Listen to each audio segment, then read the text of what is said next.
Selamat siang, teman-teman. Baik, sehat.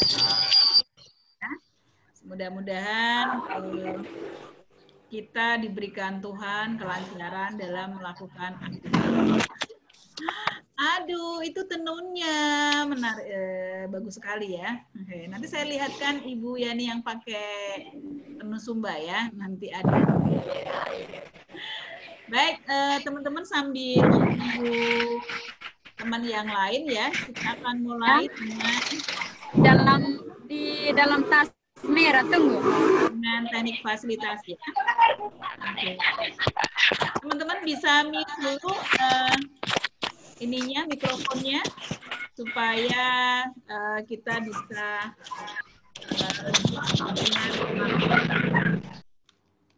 Oke. Sudah di-mute ya. Apakah suara saya sudah kedengaran dengan baik di tempat kalian?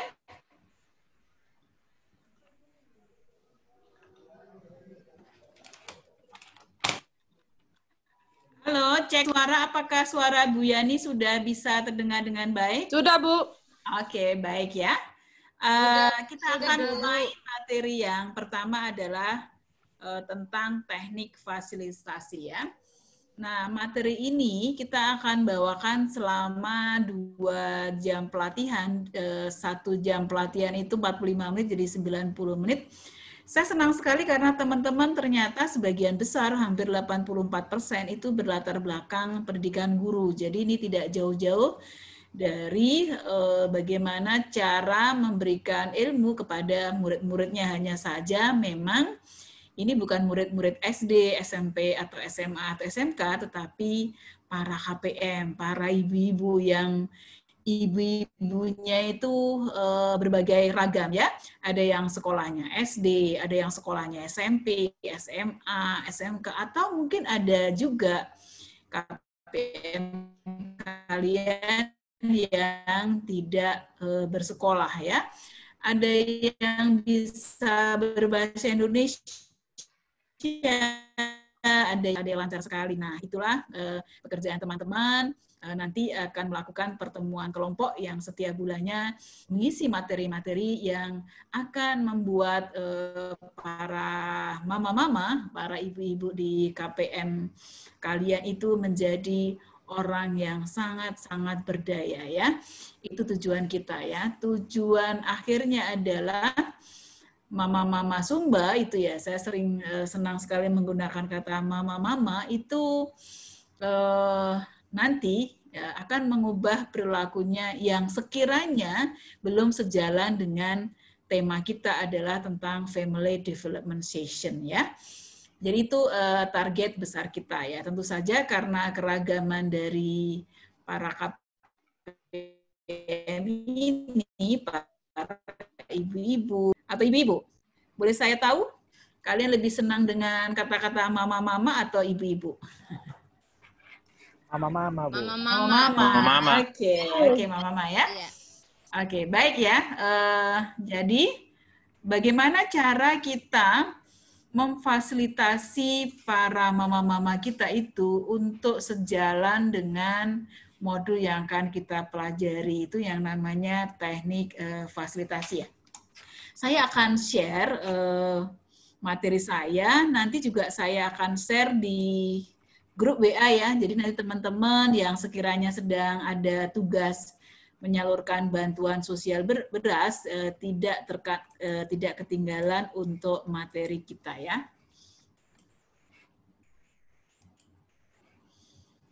Baik, ini ya. Saya perkenalan dulu kecuali nama ya. Ini latar belakang saya. Jadi teman-teman, saya bulan ini saya akan berumur 54 tahun ya. 54 tahun ya. Saya punya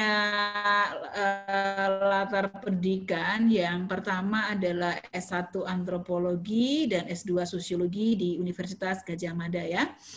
Nah, di Yogyakarta, bagi teman-teman yang bersekolah di Yogyakarta, saya kira ini tidak asing ya universitas ini ya. Jadi ini universitas negeri yang ada di Kota Yogyakarta ya.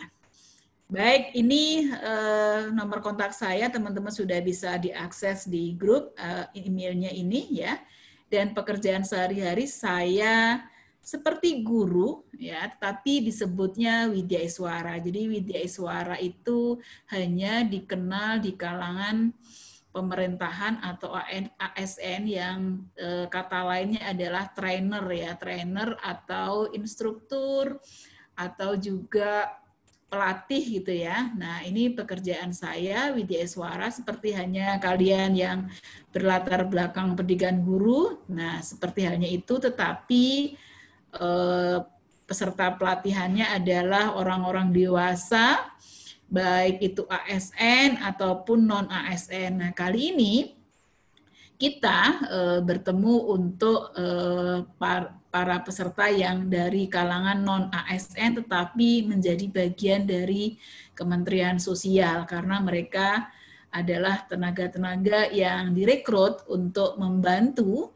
kesejahteraan masyarakat terutama dalam program Keluarga Harapan yaitu para pendamping sosial PKH. Nah, karena teman-teman ini sudah kohornya 2018 gitu ya, jadi sudah pernah mengalami pertemuan kelompok, kemudian melakukan FDS secara otodidak ya, jadi belum mengikuti pelatihan, tetapi tugasnya sudah dilakukan. Jadi ini saya senang sekali, jadi saya tidak akan berangkat dari nol sama sekali ya, karena kalian sudah punya bekalnya, pengalaman di lapangan, dan juga teman-teman juga sudah punya bekal dari pendidikan karena sebagian besar adalah sarjana. Jadi itu yang akan kita kolaborasikan ya antara pengetahuan, kemudian pengalaman, dan juga teman-teman sendiri ada di kalangan atau di Sumba ya, meskipun ada beberapa perbedaan ya gitu, mungkin bahasa, mungkin juga dari suku bangsa yang berbeda, ada orang Kodi, ada orang Wajewa gitu ya, mungkin ada teman-teman dari yang suku bangsa yang lain atau campuran, nah tapi nuansanya adalah nuansa Sumba ya, itu tentu saja akan menjadi pengalaman-pengalaman penting yang kita akan bisa sharekan di sini ya.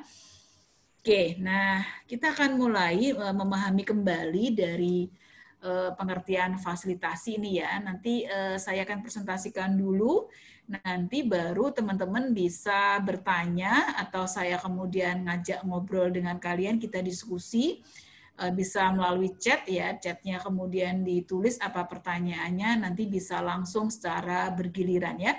Begitu metode yang akan kita gunakan kali ini. Tentu saja ini akan dinamis ya metodenya, bisa akan kita gunakan di lain waktu, metode-metode yang tidak hanya mempresentasikan, kemudian tanya jawab atau diskusi, tetapi kita bisa menggunakan mungkin kuis gitu ya, kemudian mungkin peragaan yang akan kita lakukan yang sesuai dengan apa yang kita pelajari ya.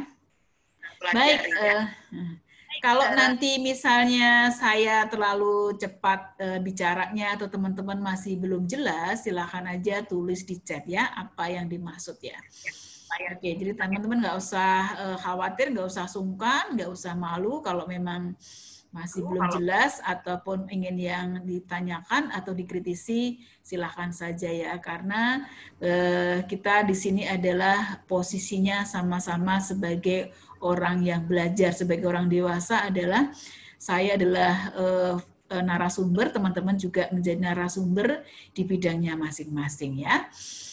Baik, kita akan mulai dari pemahaman kembali apa itu fasilitasi ya. Nah, fasilitasi gitu ya berasal dari kata, nah sebuah kata Prancis ya, facile, dan juga dari kata Latin facilis yang artinya mempermudah. Jadi pekerjaan teman-teman sebagai pendamping sosial PKH itu akan mempermudah para mama-mama itu untuk mengikuti protokol-protokol yang ada pada pertemuan peningkatan kemampuan keluarga ya, karena pada dasarnya tidak ada sekolah bagi orang tua ya. Sekolah itu ada SD, SMP, SMA gitu, kemudian kuliah S1, S2, S3, tetapi sekolah untuk menjadi orang tua tidak dibuka secara formal ya. Jadi bagaimana kita menjadi orang tua itu berasal dari generasi ke generasi yang diwariskan dari bapak mamanya ke kita atau dari kakek neneknya ke kita. Itu yang kita dapatkan. Nah, mungkin saja ketika teman-teman ikut kursus perkawinan gitu ya, kursus perkawinan di gereja itu kan ada sebuah pertemuan ya yang kemudian diberikan materi-materi bagaimana membentuk sebuah keluarga ya. Saya kira kalau tradisi gereja ada ya, ada pembelajaran kursus perkawinan ya ketika akan menikah kan begitu ya. Nah, tetapi sekolah formalnya tidak ada. Jadi betapa kemudian ketika mama-mama kita itu menjadi orang tua ya hanya mengikuti apa yang sudah dipelajari dari para orang tua sebelumnya dan juga dari mungkin dari Bapak Pendeta atau dari para pastor gitu ya yang memberikan materi-materi di gereja ataupun dari dari para narasumber ketika kursus perkawinan ya, tapi secara formal tidak ada. Padahal sebenarnya ada berbagai perkembangan tentang anak kita itu yang juga harus selalu diupdate ya, selalu diperbarui. Seperti saat ini ya, tadinya pembelajaran hanya lewat kelas, lewat tatap muka, begitu juga dengan anak-anak sekolah SD, SMP sampai kuliah tatap muka. Namun demikian ketika ada pandemi, kemudian kita harus merubah cara belajar kita ya. Kita bersyukur, kita harus bersyukur kepada Tuhan bahwa ketika pandemi COVID-19 ini kita sudah dihadiahi oleh Tuhan adanya internet. Coba bayangkan teman-teman kalau di Sumba tidak ada internet, bagaimana kelas kita secara virtual bisa dilaksanakan ya. Bagaimana bisa Bu Yani bertatap muka dengan teman-teman. Jadi bagaimanapun kita bersyukur Tuhan sudah memberikan peluang bahwa kita sudah mengenal internet yang kemudian merubah cara belajar kita. Ternyata kita sudah bisa belajar secara online ya. Ya hanya saja memang kita berjuangnya adalah terkait dengan sinyal ya. Ada LMS ya, Learning Management System yang sudah disiapkan oleh Kementerian Sosial dengan sangat bagusnya sebagai rumah belajar, tetapi masih belum kita bisa gunakan secara maksimal. Kita juga bersyukur masih ada Zoom yang bisa menggantikan peran itu ya. Jadi bagaimanapun apapun yang terjadi kita bersyukur kepada Tuhan ya. Oke, yang mempermudah kegiatan kita. Jadi begitu ya, kalau Tuhan sudah mempermudah kegiatan kita, nanti pekerjaan teman-teman juga akan mempermudah para mama-mama ya. Nah, dalam bahasa Inggris juga ada kata to facilitate, yang artinya adalah make it easy. Jadi ini keliru ya, jadi bukan T, tetapi it make it easy ya. Artinya juga sama, membuat sesuatu menjadi mudah. Kenapa kemudian tidak disebut sebagai guru ya? Kenapa disebut sebagai fasilitator? Kenapa Bu Yani disebutnya bukan sebagai guru, bukan sebagai dosen? Kalau guru itu dari sekolah PAUD, TK, SD, SMP, SMA, SMK, dan dosen itu untuk menyebut orang yang mengajar di perguruan tinggi. Nah, orang yang selesai kuliah kemudian tetap harus belajar, jadi kemudian ada sebuah pelatihan, nah disebutnya biasanya trainer, tetapi kenapa tidak disebut guru ya? Karena posisinya berbeda, posisinya berubah ya. Posisi trainer ya dengan teman-teman itu setara karena sama-sama sebagai orang dewasa, sudah lebih dari 18 tahun ya. Kalau 0 sampai 18 tahun itu kan anak. Nah, karena kita sama-sama orang dewasa, sudah punya pengalaman gitu ya. Nah, artinya kalau kita sedang belajar bersama, posisinya adalah setara. Begitu juga dengan kita ya. Saya Widya Iswara juga setara dengan teman-teman ya. Teman-teman punya pengalaman, saya juga punya pengalaman, mungkin saya punya pengalaman berbeda, nah teman-teman juga punya pengalaman berbeda, mari kita bertukar pengetahuan dan pengalaman ini untuk mempermudah nanti para mama-mama itu mempraktekkan modul-modul yang ada di Family Development Session atau P2K2 ya. Nah, jadi kalau kita memfasilitasi atau biasa disebut dengan P2K2, ada pertemuan bulanan gitu ya, kita akan mempermudah kelompok dalam berdiskusi untuk mencapai tujuannya. Tujuannya apa? Tujuannya adalah sebuah perubahan perilaku. Dalam hal apa perubahan perilaku yang kita inginkan ya? Dalam hal untuk menjadi orang tua yang lebih baik itu kalau ada di modul pengasuhan dan pendidikan anak ya. Kemudian nanti kita juga akan bisa memahami gitu ya perilaku anak, perilaku yang positif, perilaku yang masih kurang baik ya. Kemudian nanti juga akan kita belajar bersama bahwa ternyata cara anak-anak kita belajar itu dengan bermain. Nanti makanya kita juga akan ada permainan ya. Kemudian bagaimana caranya nanti para orang tua ini bisa membantu anaknya sukses di sekolah. Menjadi sarjana seperti teman-teman para pendamping ini, bisa menjadi guru, bisa menjadi dokter, bisa menjadi bupati, bisa menjadi pendamping, bisa menjadi perawat, menjadi bidan, bahkan bisa menjadi presiden atau apapun yang kita inginkan atau diinginkan oleh anak-anak kita ya. Jadi kesuksesannya itu nanti kita akan bantu meskipun kita para orang tua itu bukan menjadi guru ya, tetapi dia menjadi orang yang membantu anak sukses di sekolah. Nah, itu ya. Nanti kemudian di modul kedua itu terkait dengan pengelolaan keuangan dan perencanaan usaha. Nah, kita akan bantu para mama-mama ini bagaimana caranya nanti mengelola keuangan keluarganya, seperti apa mengelolanya. Bagaimana setiap bulan ini bisa mencukupi untuk kebutuhan keluarganya ya. Kemudian bagaimana kalau terpaksa harus berhutang? Bagaimana apakah bisa menabung sejak awal ya? Lalu bagaimana memulai usaha? Ini modul yang sangat penting supaya nanti para mama-mama ini ya bisa meningkatkan penghasilannya dan menjadi orang yang sukses secara ekonomi gitu dan menambah penghasilannya, dan kalau dia sukses kita harapkan dia bisa graduasi mandiri ya. Jadi ini yang kita harapkan. Nah, dalam kesehatan dan gizi modul yang ketiga nanti para mama-mama kita akan diskusikan bagaimana gizi seimbang itu pada masa kehamilan, bagaimana kemudian terkait dengan mama-mama ketika sedang punya anak balita ya, bagaimana makanan dengan gizi seimbang, bagaimana makan pendamping ASI, bagaimana kemudian mengakses posyandunya, apa pentingnya posyandu gitu ya, dan bagaimana memanfaatkan dari kartu KIS. Itu yang akan kita pelajari di modul kesehatan dan gizi. Lalu modul keempat itu kita akan mempermudah para mama-mama dan masyarakat pada umumnya itu untuk melindungi anak-anak kita ya, supaya anak-anak kita tidak mengalami kekerasan, kemudian anak-anak kita tidak ditelantarkan, dan bagaimana anak-anak kita tidak tereksploitasi oleh pihak-pihak yang akan mengeksploitasi kita, anak-anak kita dengan tujuan yang tidak benar ya.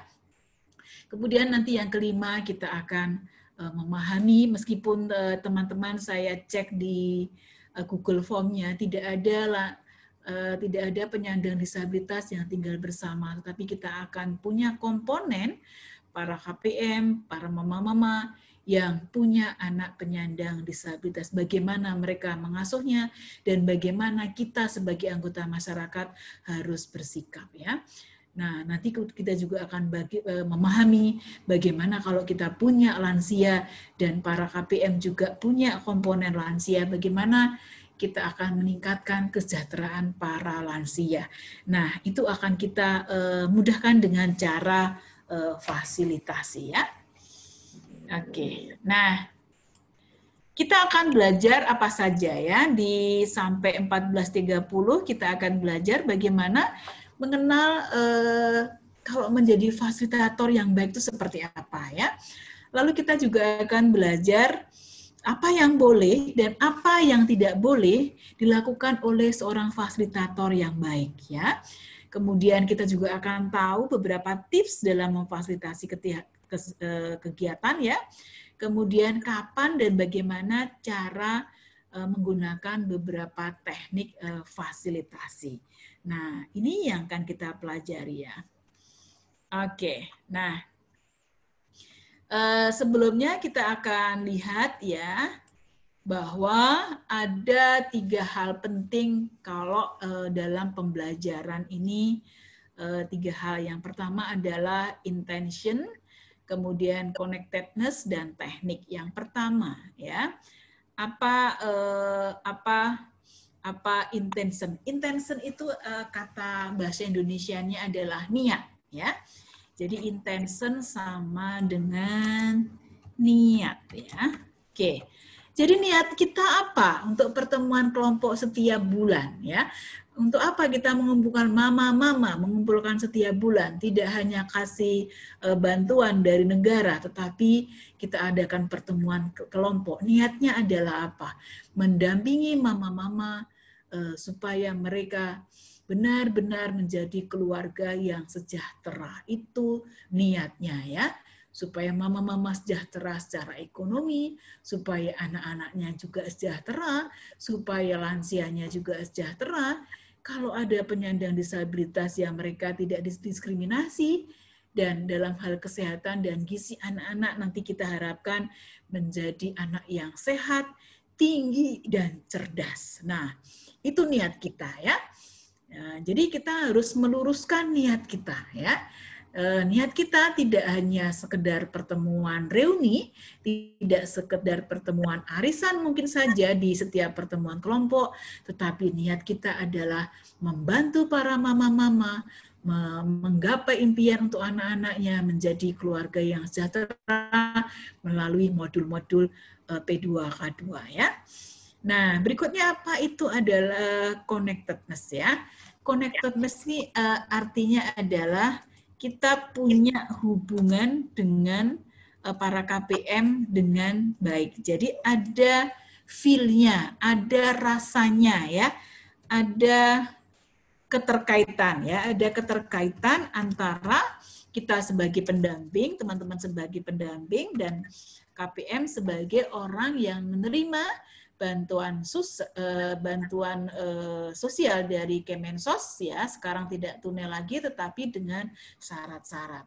Kecuali syarat-syarat mengakses untuk sekolahnya 85%, kemudian syaratnya mengakses fasilitas kesehatan gitu ya, mengikuti posyandu, memeriksakan kehamilannya ke puskesmas atau ke bidan, tapi tentu saja yang lain adalah mengikuti kelas-kelas FDS.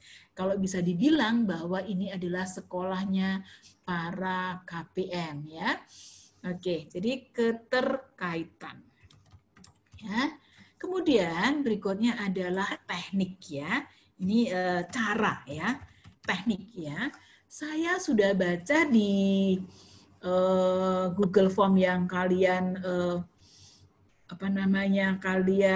berikan ke saya gitu ya. Ada beberapa tantangannya adalah bahwa para mama-mama ini kurang SDM. Artinya apa? Mungkin pendidikannya masih SD, mungkin tidak selesai, mungkin sama sekali tidak sekolah ya. Nah, karena itu kemudian pemahamannya agak susah ya. Tetapi ini adalah justru menjadi tantangan kita ya. Tantangan kita ya, karena mereka sudah punya anak, mereka harus sekolah FDS, kelas-kelas FDS, tapi tidak bisa membaca bagaimana ya. Lalu teman-teman juga punya kesulitan, bahasanya beda. Antara Kodi dengan Wejewa itu saja berbeda. Mungkin antar desa juga berbeda. Saya tidak, meskipun saya pernah tinggal beberapa waktu di Humbakaripit, ya, di Humbakaripit, tetapi saya belum tahu apakah bahasa di Kodi Utara, di Kodi Bangedo, kemudian di Kodi Balagar itu apakah sama atau tidak. Saya masih belum tahu, karena yang memang saya ketahui bahwa di Sumba ini begitu banyak bahasa ragam yang digunakan sebagai alat komunikasi. Itu berkat Tuhan dan itu indahnya. Nah, bagaimana kemudian kita berkomunikasi? Nah, kita sudah mempunyai bahasa Indonesia sebagai bahasa pemersatu, ya. Coba seandainya kita tidak punya bahasa Indonesia, bagaimana sih kita bisa berkomunikasi dengan teman-teman Sumba? Saya tidak bisa bahasa Sumba, saya tidak bisa bahasa Kodi, saya tidak bisa bahasa Wejewa. Nah, bagaimana kemudian saya bisa berkomunikasi dengan teman-teman atau dengan KPM, ya? Nah, tentu saja ada bahasa pemersatu dengan bahasa Indonesia. Nah, kita syukuri rupanya negara kita yang sangat beragam ini menguntungkan kita untuk bisa berinteraksi, ya. Nah, beberapa memang menjadi tantangan, tetapi bukan menjadi kekurangan. Kalau begitu, bagaimana kita bisa berkomunikasi?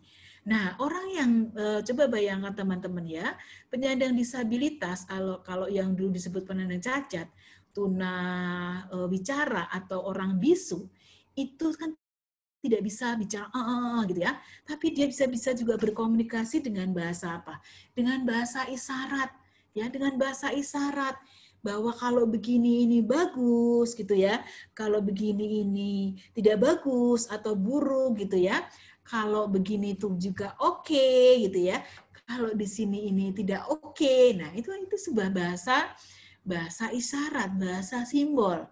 Kemudian kita juga bisa menggunakan mimik atau wajah kita untuk kemudian berbahasa, ya. Kita bisa mengangguk, itu artinya setuju. Kita bisa menggunakan geleng-geleng kepala, artinya menolak. Nah, itu juga berbahasa, ya. Nah, jadi kalau begitu, ya, tidak ada halangan, ya, untuk kita berkomunikasi meskipun kita tidak bisa menggunakan bahasa yang sama. Tapi tentu saja untuk memperlancarnya, kita juga harus bisa bahasa bahasa lokalnya, ya. Nah, seandainya saya tinggal di Sumba lebih lama, pasti saya bisa berbahasa Sumba dengan baik, ya. Tetapi karena saya hanya beberapa saat saja, jadi saya masih belum bisa berbahasa Sumba dengan baik, ya.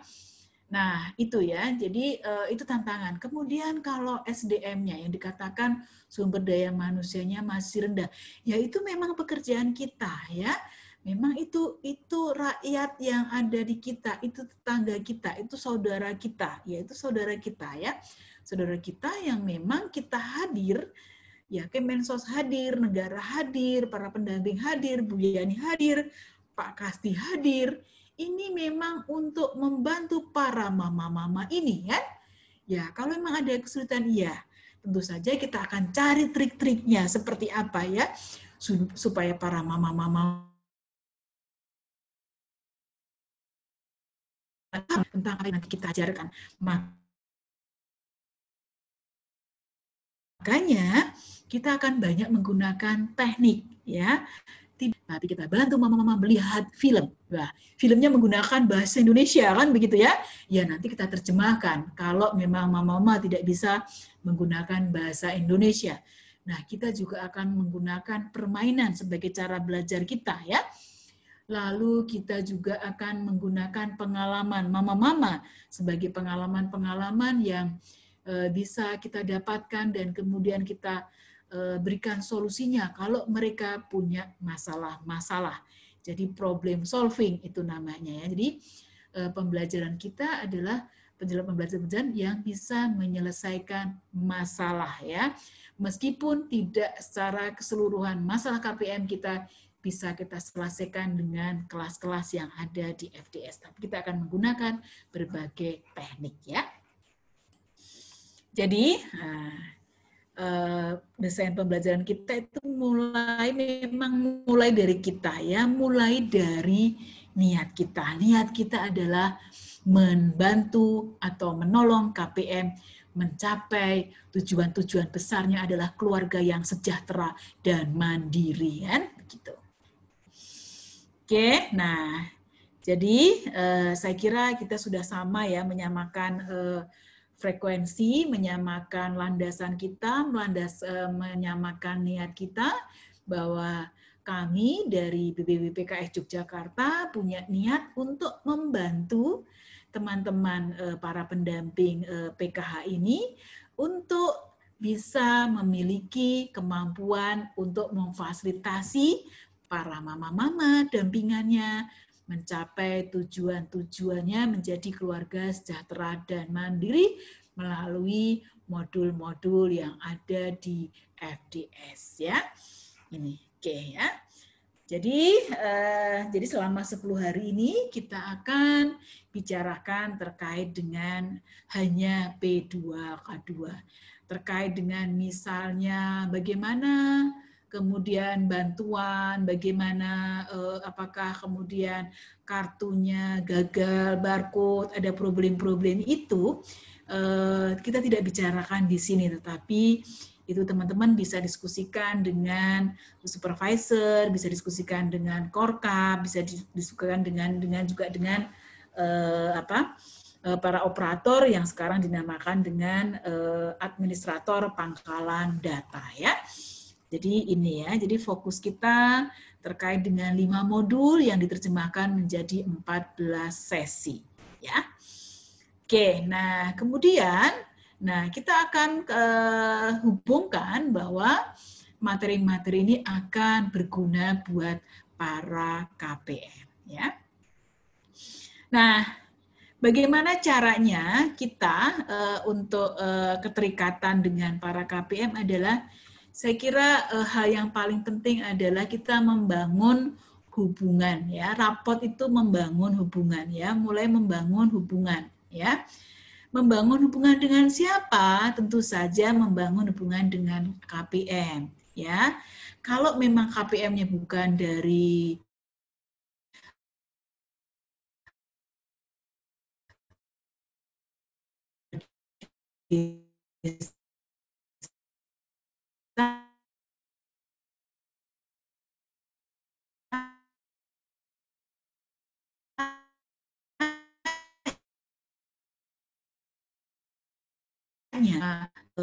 dari Kemensos melalui perlihatkan interest ya. Jadi kayak seperti Bu Yani, saya sangat-sangat senang, saya sangat berminat sekali dengan untuk menemani teman-teman angkatan 102 103 ini untuk belajar modul-modul FDS. Bagaimana mempelajari modul-modul ini ya?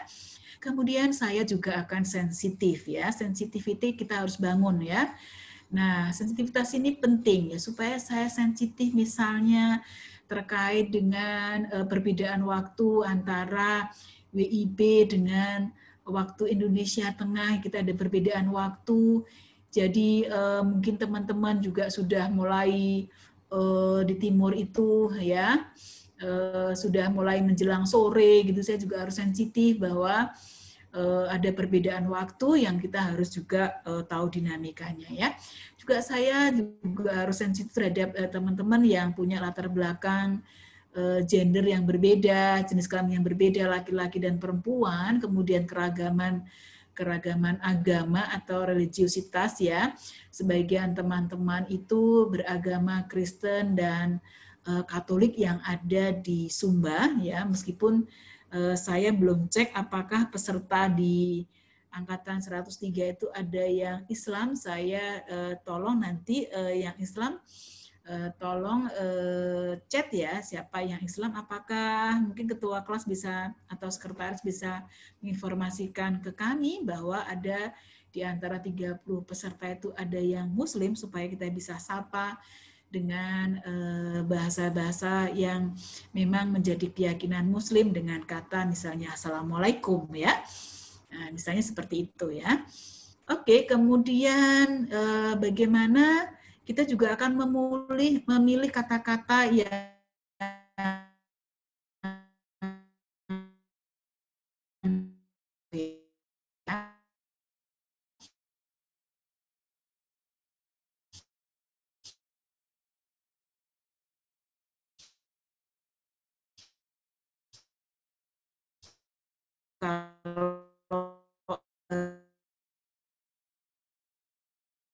kalian menggunakan bahasa Inggris atau tidak, tetapi memang materinya itu yang saya dapatkan itu memang dari awalnya adalah menggunakan bahasa Inggris ya. Ini bukan karena saya sok, tetapi ini yang di awal di sini adalah menggunakan kata-kata di bahasa Inggris. Jadi saya harus quote yang aslinya, tapi tetap saya jelaskan ya.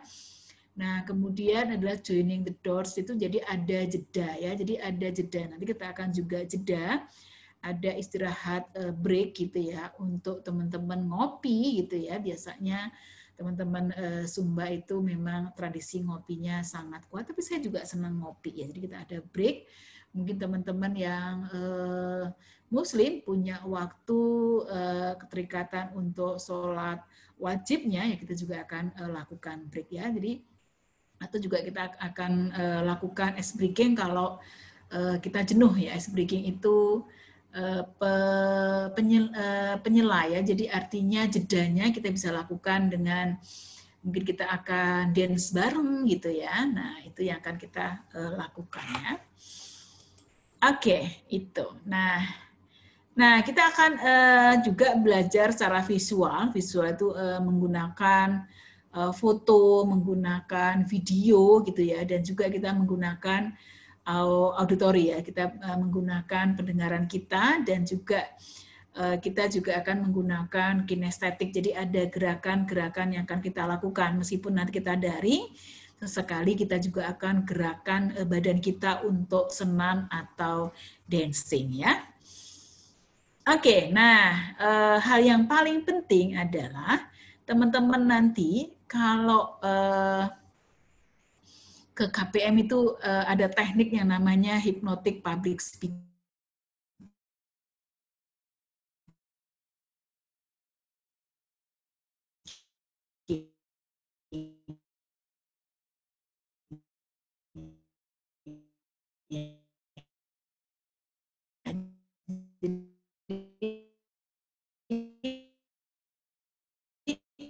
KPM begitu datang para pendamping senang karena bersemangat gitu ya, jadi tidak lesu, jadi energi positifnya itu akan kesampaian ya. Jadi ini yang nanti kita juga akan menjadi orang yang memiliki kompetensi public speaking yang bagus ya, bagaimana cara bicara kita, bagaimana kemudian ngomong bisa tertawa.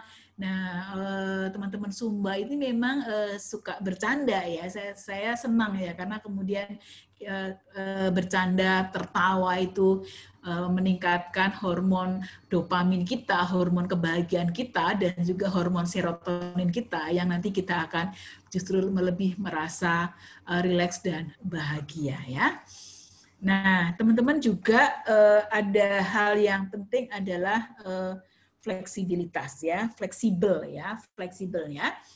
Jadi begini, nah seringkali mama-mama gitu kan, ada beberapa keluhan gitu kan, mama kalau disuruh P2K2, ya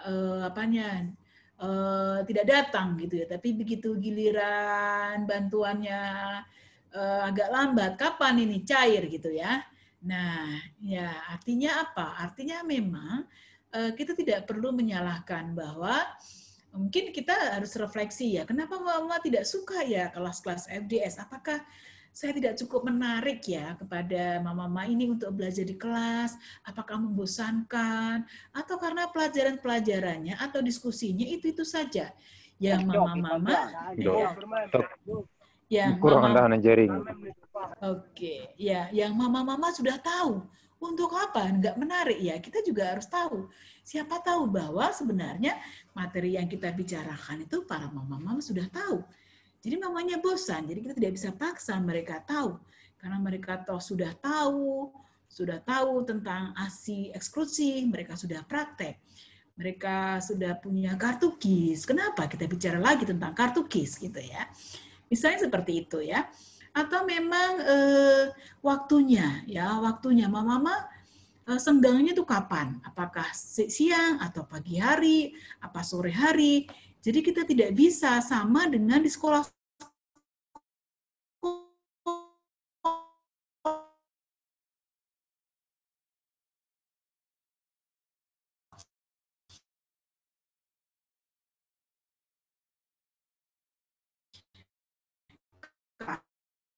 pagi ya, beda. Mungkin mamanya suka kalau kelas-kelas FDS atau P2K2 itu lebih senangnya sore hari, mereka sukanya di luar ruangan karena di dalam ruangan itu panas sekali gitu ya, bisa saja. Atau mereka lebih senang dengan pagi hari, atau mereka tergantung waktunya di KPM-nya masing-masing ya. Kalau bagi KPM-nya yang dari pagi sampai siang bekerja, tentu saja kita tidak bisa melaksanakan kelas FDS pertemuan P2K2 itu di pagi sampai sore hari ya. Jadi kita harus namanya fleksibel. Atau mama-mama sudah pusing itu. Sudah pusing itu menghitung-hitung di modul pengelolaan keuangan dan perencanaan usaha. Ya, kita juga bisa stop. Artinya apa? Artinya kita tidak seperti belajar di sekolah. Seperti atau di kelas kita ini kan ada jam 8 sampai jam 10, jam 9 tadi itu ada pengarahan program jadwalnya, dan jam 9 sampai setengah 10 tadi sampai jam 12 ada materi. Nah, bisa saja di KPM tidak demikian ya. Jadi ada namanya fleksibilitas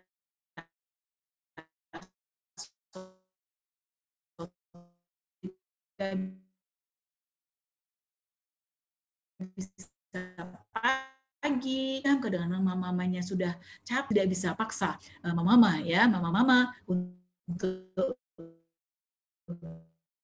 belajar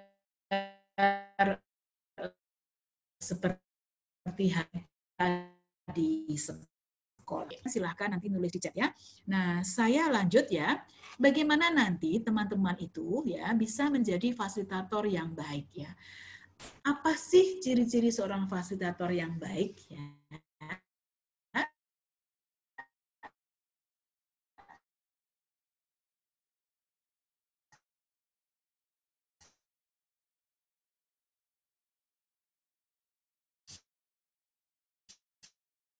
Seorang fasilitator yang baik itu adalah, bukan kita apa P2K? Perubahan perilaku KPM, pada pendidikan anak, dalam pengelolaan keuangan keluarga dan gizi, dalam melindungi anaknya, dan juga terkait dengan lansia.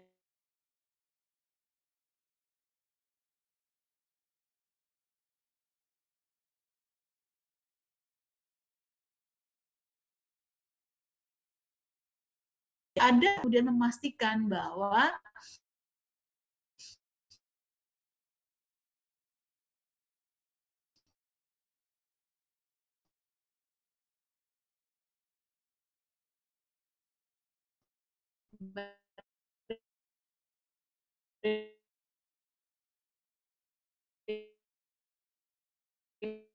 mereka mengarah kalau anaknya salah sedikit, nah itu kita akan pakai proses perubahan itu. Tentu saja proses perubahan tidak serta-merta, tidak seperti tukang sulap ya langsung wow gitu selesai gitu ya. Jadi ada proses perubahan yang terencana, tapi tentu saja kita tidak serta-merta dan tidak semua orang itu proses perubahannya bisa dilakukan sama-sama ya. Mungkin saja Mama A itu bisa kemudian bisa menahan diri untuk tidak menampar atau memukul anaknya kalau anaknya salah sedikit atau ya. Tapi ada juga yang tidak masih sulit, Mama, anaknya susah dikasih tahu itu ya. Kalau dia baru dipukul, anak itu baru bisa jalan, anak bisa disiplin ya. Ya kita bisa pahami bahwa dia tidak mudah, tapi kita akan selalu memotivasi, oke, Mama, itu bisa kita lakukan, kita dampingi. Jadi tidak seketika orang bisa berubah gitu ya, tetapi secara gradual, secara terus-menerus, secara pelan-pelan itu akan ada perubahan perilaku. Masih sulit Mama, kalau tidak hutang, macam mana? Karena apa? Karena kebutuhannya tidak cukup. Bapaknya tidak bekerja ya. Saat ini sedang pandemi yang biasanya dia jadi tukang ojek, tidak lagi bisa ngojek ya. Kemudian sekarang tidak panen ya. Jadi misalnya dari hasil kebun tidak ada lagi ya, tidak ada lagi hasil kebun ya. Kemudian jambu mete tidak berbuah. Nah, sementara anak sekolah ini harus diberi jajan untuk anak ya. Bagaimana ini tidak cukup ya, terpaksa hutang ke warung. Nah, bagaimana ini? Nah, hal yang ini yang kita akan juga diskusikan bagaimana sebuah perubahan ya, sebuah perubahan itu bisa berlangsung sedikit demi sedikit. Nah, itu saja ya. Kemudian nanti kita seorang fasilitator yang baik itu adalah memperlakukan KPM-nya secara tetap objektif. Ya, tentu saja iya ya, karena kita sama-sama sebagai orang dewasa. Mungkin teman-teman juga usianya masih sangat muda dibandingkan dengan para KPM. Mungkin teman-teman juga ada yang lajang, belum pernah punya pengalaman memiliki anak. Bagaimana kau para pendamping? Meskipun kamu sarjana, kau belum punya anak, bagaimana kau ngajari kami gitu ya. Tapi kita yakin karena kita punya pengetahuan, kita punya ilmu. Oh iya Mama, meskipun saya masih belum menikah, saya belum punya anak, tetapi saya belajar bagaimana mengasuh anak itu dengan baik. Nah, bisa dicapai dengan cara seperti itu. Tapi tentu saja pengalaman Mama sebagai ibu, sebagai mama yang pernah punya pengalaman anak, punya anak, itu tetap kita sangat-sangat hargai ya, dan kita akan gunakan pengalaman-pengalaman itu sebagai sebuah pembelajaran ya. Oke. Kemudian kita juga akan membantu secara kelompok karena memang pertemuan bulannya itu secara kelompok, yaitu untuk mencapai tujuan-tujuan mereka ya. Apalagi kan tujuan yang terbesar itu penghasilannya bisa meningkat, penghasilannya bisa bertambah ya. Jadi bagaimana caranya itu yang nanti kita akan ajak mama-mama. Jadi pendampingan P2K2 tidak hanya satu materi selesai, kemudian say goodbye, tidak. Tapi itu akan intens karena kalian akan ketemu setiap saat dengan KPM selama dia masih menjadi anggota atau peserta PKH, belum graduasi ya. Oke, kemudian ya saya kira ini juga penting gitu ya, lebih banyak mendengarkan daripada berbicara. Ini artinya begini ya, mungkin agak berbeda ya di tempat kalian ya. Jadi kalau memang KPM kita ini memang pendidikannya masih rendah gitu ya, jangan serta-merta bahwa metode ceramah itu atau kita yang ngomong mereka mendengarkan itu sesuatu yang sangat efektif ya di kurikulum sekolah gitu ya, bahwa orientasi kita adalah orientasi pada pembelajar. Begitu juga dengan kita, orientasi kita adalah pada mama-mamanya ya. Jadi artinya apa? Artinya nanti kita justru banyak mendengarkan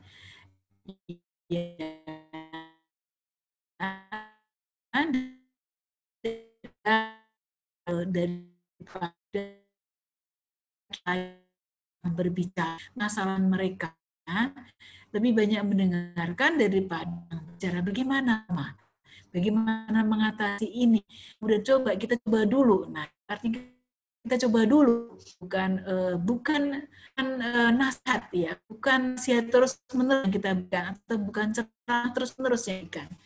Tapi bagaimana kemudian mama-mama mencoba.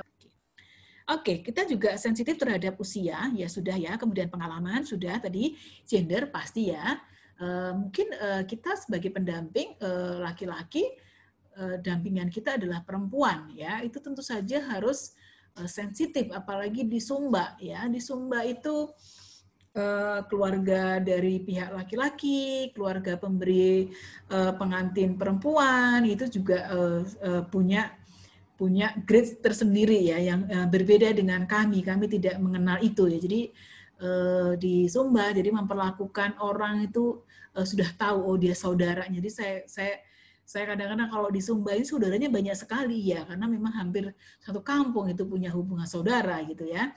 Nah, ini juga harus sensitif terhadap situasi itu ya. Nah, kemudian juga terkait dengan budaya. Apakah ada praktek-praktek budaya yang sejalan dengan modul-modul yang kita bicarakan atau berlawanan? Saya sudah memberikan pertanyaan juga ke kalian di Google Form ya. Apakah ada tradisi yang bertentangan dengan apa yang dianjurkan di modul? Contohnya misalnya ya, ketika ibu hamil itu diminta untuk makan makanan gizi seimbang yang dengan 4 bintang atau isi piringnya itu ada karbohidratnya, ada makanan yang mengandung protein, baik hewani maupun nabati, ada yang mengandung mineral, ada yang kemudian mengandung vitamin, jadi lengkap dalam isi piringku.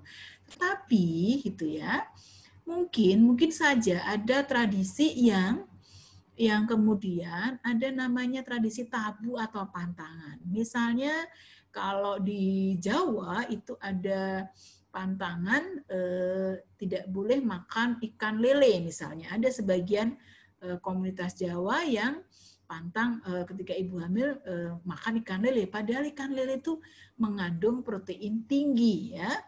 Nah, bagaimana seperti itu kan bertentangan ya.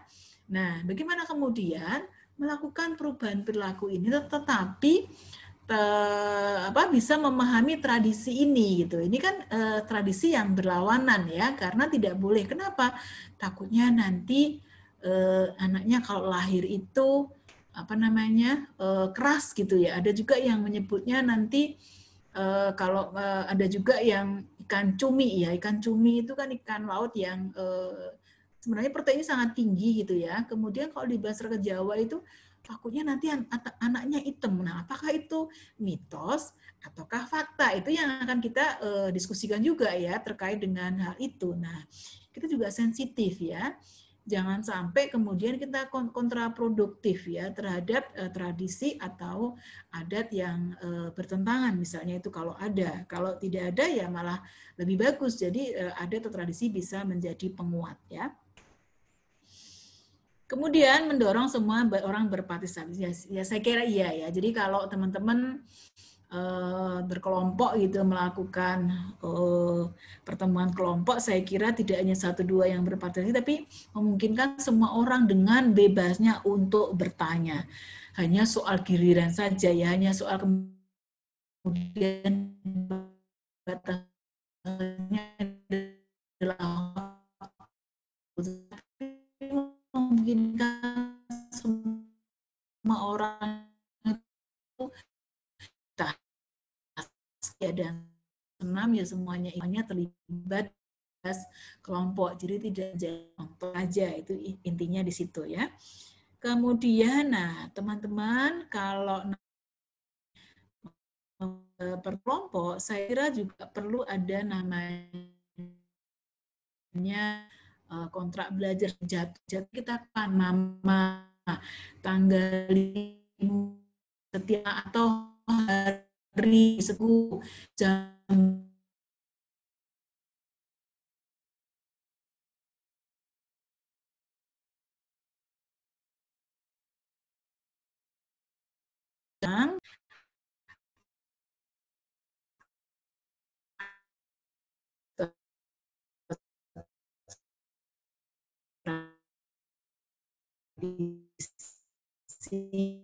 yang ada ya misalnya bernyanyi gitu ya. Tadi kita belum sempat ice breaking ya gitu ya. Nanti kita juga akan ajak untuk ice breaking untuk memberikan semangat ya. Jadi contohnya seperti ini ya. Jadi kalau di awal-awal itu supaya memberi semangat, jadi biasanya saya gunakan dengan sebuah permainan dengan hanya menggunakan tangan. Oke, saya contohkan, mama-mama, tolong dibuka tangan kirinya di depan. Sudah. Kemudian tangan kanannya nanti tepuk gini ya. Nah, nanti kalau kita akan nyanyi bersama-sama ya. Saya datang untuk hadir dengan semangat gitu ya. Jadi kalau saya tepuk di telapak kiri, datang itu di ruas di sini ya, di ankle ini, kemudian saya datang untuk di bahu sebelah kiri, nah, kemudian hadir sebelah kanan. Datang dan hadir itu beda. Kalau datang itu secara fisik gitu ya, saya datang. Tapi kalau hadir itu menggunakan seluruh tubuh fisik dan rohaninya ya, tapi atau terkait seluruh rohnya ya, seluruh rohnya atau bahasa religiusnya itu rohnya. Jadi bisa saja hadir tapi tidak fokus, tidak rohnya hadir, mungkin pikirannya sedang kacau, sedang memikirkan anaknya yang sakit, sedang ada persoalan dengan keuangan gitu ya. Jadi itu bedanya datang dengan hadir. Kalau hadir itu seluruh kemampuan, seluruh tubuh kita, seluruh rohani kita, seluruh roh kita itu hadir dalam sebuah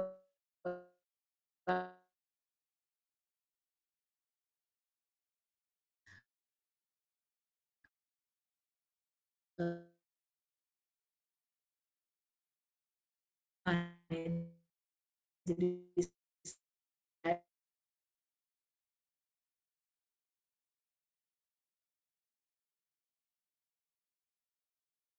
Tuhan tuh datang dengan untuk motivasi dengan semangat. Ya, kan sederhana kan? Kalau dengan ibu mamanya bisa ya. Ayo nak, saya datang untuk hadir dengan semangat. Saya datang untuk hadir dengan semangat. Saya datang untuk hadir untuk datang. Saya datang untuk hadir dengan semangat. Nah, oke ya. Yang terakhir itu yang membingungkan.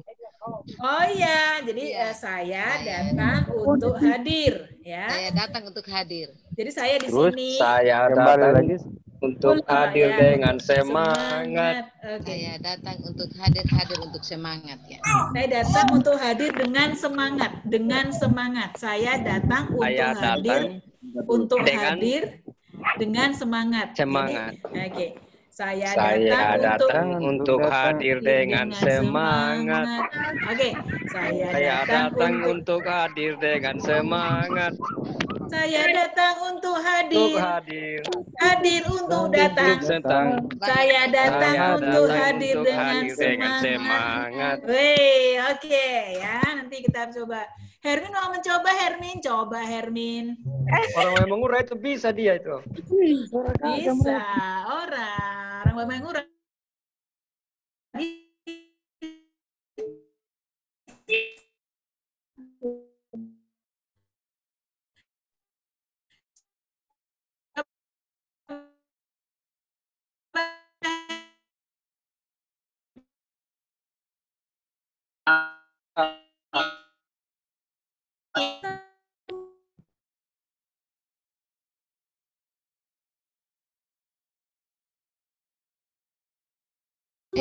Saya